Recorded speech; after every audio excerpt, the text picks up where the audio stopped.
on AliExpress looking for interesting video game stuff, and I came across a game system I had to check out. The RETROAD HD Retro Console for FC Dendy Original Shape is a Famicom clone that has similar aesthetics to the OG Nintendo Famicom, but it has HDMI output. It also has removable controllers that plug into the front of the unit using NES-style connector plugs, and it has a built-in bootleg multi-cart. And then I started to wonder, who is this thing for? This is an HDMI upgraded bootleg Famicom clone made by a Chinese company specifically for post-Soviet 90s kids who are nostalgic for their old bootleg Famicom Dendy systems. It is a bootleg clone of a bootleg clone system. Amusingly, all of the 300 NES and Famicom games that are on the onboard bootleg multicart have been ROM hack translated into Russian, or they don't need to be translated to play. This is a system that clearly does not give a rip about international copyright law. Not one care was given. The big tip-off for this thing was the name Dendy. In 1992, there was a non-licensed but technically legal at the time Famicom clone that was called Dendy that went on sale in the newly capitalist Russia and other former Soviet countries. The Dendy company even had a cartoon elephant kid with a baseball hat to sell them, and they had a series of TV ads to promote the concept of video games to former Soviet kids which had no idea that they existed and could be played on TVs. Dendy also had their lines of bootleg multi-carts and several different systems that sold quite well. They quickly reached market saturation and introduced video games to millions of post-Soviet 90s kids all over the former Eastern Bloc countries. This was not even 3 years after the end of the Soviet Union. Nintendo had not expanded into the former Soviet Union territories at the time, and the new Russian government did not have any international copyright laws on the books that explicitly banned clone consoles and bootleg games like this. So many former Soviet 90s kids grew up with this highly successful, totally fun 8-bit Dendy video game console, and this is how they experienced Mario and such. The Dendy company would later sign a distribution deal with Nintendo, who forgave them for the blatant piracy of 8-bit technology, and they officially distributed Nintendo's 16-bit systems in the former Soviet Union. RETROAD is a Chinese brand of the Shenzhen Yuzhou Technology Company Limited company that has been making clone video game systems for over 20 years, and I suspect that they are the manufacturing partner of Columbus Circle, the Japanese retro game maker, retro game publisher, and clone systems seller. One of the more interesting things about the company is the mystery of how to actually pronounce their name. I don't know if it's pronounced RETROAD or one word as RETROAD. I'm saying it all mushed together since there is no space.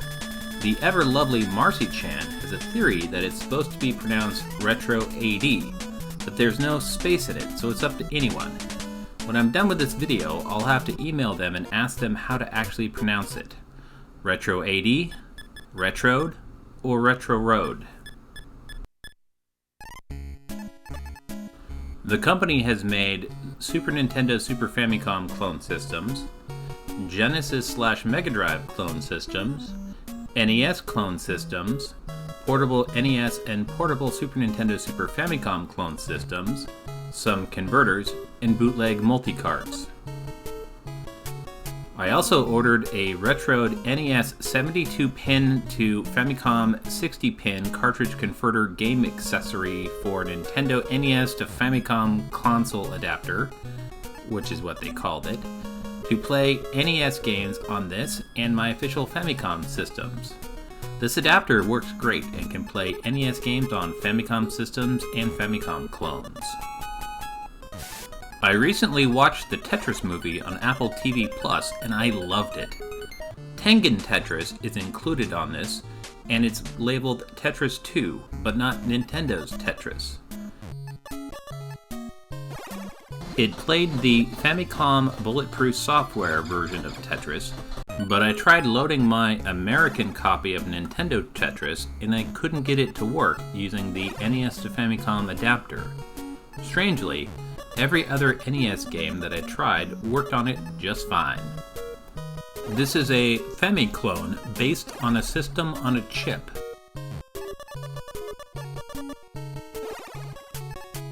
It is powered by a micro USB 5V port, and it came with a bare-bones Russian-styled USB adapter with Western international clips to snap onto it to use on an American power outlet, but I didn't particularly trust it. So I'm just going to go with a regular USB power supply, and it works great. The unit is almost the exact size and shape as the original Famicom, and it definitely has similar design language, except it has 8-bit Genesis on the label.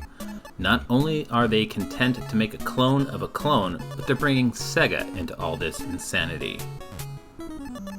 Now, the original Famicom had two controllers that were hardwired into the unit and had an expansion port on the front. And the Dendy systems had removable controllers that actually plugged into the front. This system has NES/New Famicom style connector ports on the front, and the two controllers that are styled after the Famicom systems that plug into the front and slot on the sides. The controllers looked great and the D-pads felt good, but I felt that the buttons were a little too mushy. However, instead of having two horizontal A and B buttons and two turbo buttons on top of it, they have 4 buttons arranged in a diamond like the Super Nintendo and PlayStation.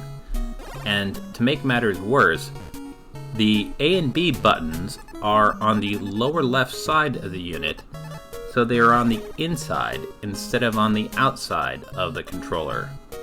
I greatly disagree with this decision. Another minor gripe that my friend Dave pointed out is that the controller cords face the front of the unit from the controllers, while the Famicom had them face the rear. It's possible to put number 2 on the left-hand side and number 1 on the right-hand side, but that also seemed a little wrong to me. There were different models of the Dendy systems, and some of them were like this. Some of them had A and B buttons shaped horizontally, and some of them had them in a diamond shape. Luckily, since it uses the standard NES plug, you can use any NES-compatible controllers you want.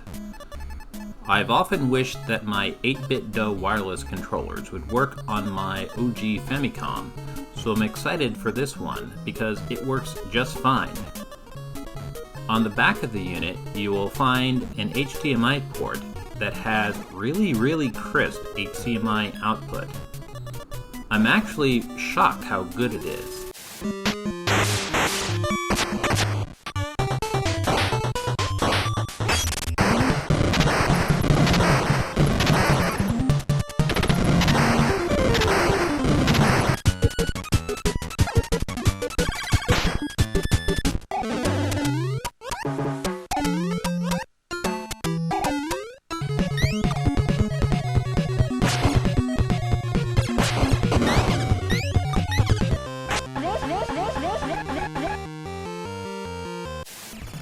NES Famicom games on my LCD TV look amazing, and it's actually crisper than my Hyperkin Retron 1 HD and Retron 3 HD. There's a toggle switch for image aspect ratio adjustment from 4:3 to 16:9. But if you're not going to use proper 4:3, I will lose all respect for you. There is also RCA AV connector jacks in the back, but sadly it gives off really bad AV output with blurry pictures and bad dark colors.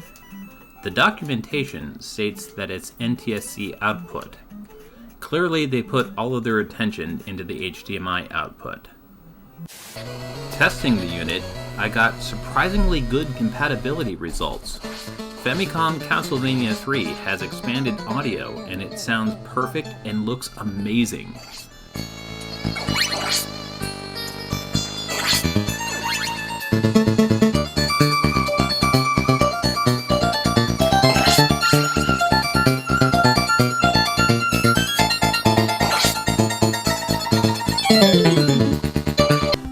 Every single standard Famicom cartridge that I tried worked perfectly on it. Gradius 2 worked great. Sadly, it did not work with the Famicom disk system, but that's not surprising because the Famicom disk system doesn't work on any clone systems except for the more advanced FPGA ones. That's too bad. My EverDrive Fami did not work, and neither did my EverDrive N8 US. But that's not surprising because they don't work on any system-on-a-chip systems. I'm surprised that they work at all with the Hyperkin Retron clone systems. Many of my bootleg multi-carts worked perfectly, both the Famicom ones and the NES ones, using an adapter. This was actually a really good bargain at $48 US with global shipping included. I was also amused by the graphics on the box that seems to have two guys kicking each other's groin. I don't know what that's about, but it made me chuckle. I ordered this on AliExpress back when I didn't know if I was ever going to get my Retro USB AVS pre-order, but now that it's on its way around the world, I'm still glad that I have this very well put together Chinese update to a Russian bootleg Famicom, but with pretty decent HDMI output. If you know any former post-Soviet 90s kids who are nostalgic for a Dendy, this is an absolute no-brainer. But it also would be a good choice for individuals who have a lot of Famicom cartridges that you want to play on a modern HD TV using HDMI. I didn't need this system, but by God, I am glad that I got it.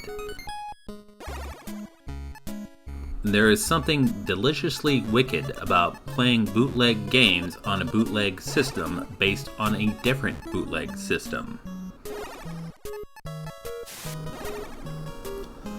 This is exactly the kind of dank, obscure, nerdy retro video game goodness that I'm into. Joke's on you, I'm into that.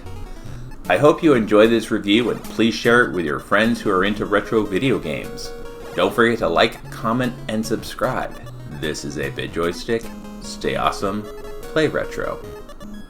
That plug in the front of the unit using NES style connect, and there's my cat!